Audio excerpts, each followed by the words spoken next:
Sophia had never liked the old house. She'd inherited it after her aunt's passing, but the place always felt wrong. The floorboards creaked in the night, shadows seemed to stretch unnaturally long, and the air was heavy with a stale scent that never quite went away. Her aunt had lived in the house for as long as Sophia could remember, but even as a child there was something unsettling about it. Still, Sophia had no choice. The house was hers now, and the bills weren't going to pay themselves. So after a few months of sorting through her aunt's belongings, Sophia decided to move in. The first night she didn't think much of the strange sounds, the occasional scuffling, the distant scratching at the walls. She chalked it up to old house noises, but as the days passed, things began to feel more deliberate. The noises grew louder, the temperature fluctuated wildly as if the house was breathing. Then, on the third night, Sophia heard it clearly, a faint scratching beneath the floorboards, followed by a whisper, "Help me." Sophia's blood ran cold. She wasn't sure what frightened her more, the fact that she had heard something those words or the fact that she was alone in the house. She didn't sleep that night. Instead, she lay awake, staring at the shadows, her mind racing. The next morning, she decided to investigate. The noise had seemed to come from the corner of the living room, beneath the old wooden floor. As she knelt down, running her fingers over the boards, she noticed something odd. One of the floorboards seemed slightly raised, as if something beneath was pressing against it. It was a small imperfection, but enough to catch her attention. She grabbed a crowbar from the garage and pried the board loose, heart racing as it groaned and popped free. Beneath it, there was nothing but dirt and darkness. But something caught her eye, a faint glow, like a candle flickering in the deep earth. Without thinking, Sophia crawled into the hole, digging through the dirt with her hands until she reached the source of the light. It was an old, half-melted candle sitting atop a bed of strange symbols carved into the floor beneath her. The symbols were intricate, some resembling words she couldn't read, others looking like twisted, horrific shapes. Her fingers trembled as she picked up the candle. It was warm to the touch despite being buried for years. The flame flickered weakly, casting eerie shadows across the floor. That's when she noticed it. The whisper, "Thank you." Sophia froze. The voice wasn't from the candle. It was coming from her, from deep beneath the floor. Suddenly, the candle's flame flickered violently, casting strange, writhing shadows against the walls. The room seemed to shrink, the air growing thick and heavy as the temperature dropped. The symbols on the floor glowed with a sickly greenish hue. Then a hand, pale and thin, reached up from the hole in the ground, grasping at her wrist. Its fingers were cold as death, its skin stretched tight over brittle bones.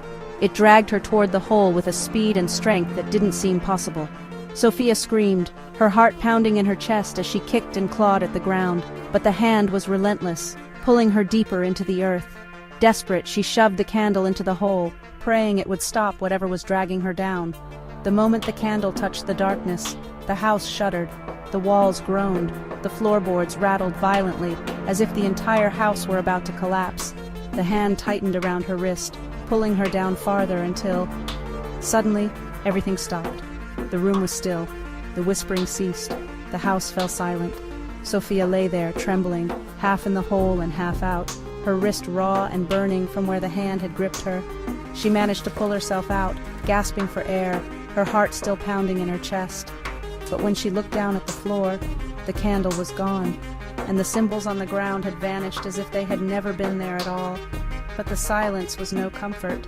The whispers returned that night, louder this time, like 1,000 voices crowding her thoughts, each one begging for help, begging for release. Sophia didn't sleep.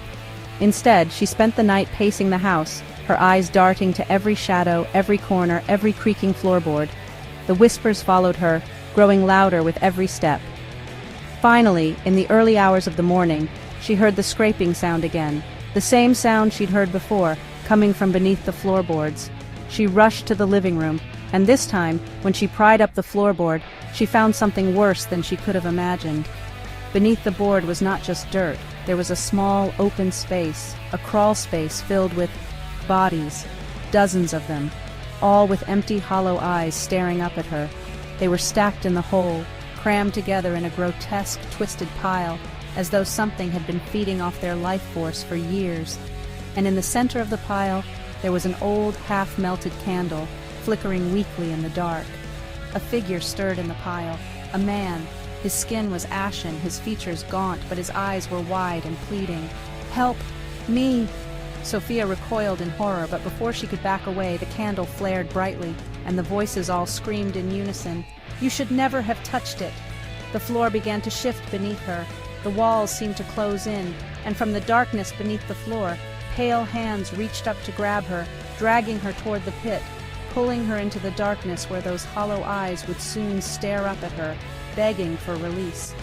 As her fingers scraped against the wood, her last thought was that the candle had been burning all along, waiting for her to find it, and now it was too late. The next morning, when the neighbors came to check on Sophia, they found the house eerily silent. The doors were locked and the windows were sealed tight, but no one could hear her screams. They say the house is still standing, silent, empty, but always with a faint glow beneath the floorboards where the candlelight flickers, waiting for someone else to find it.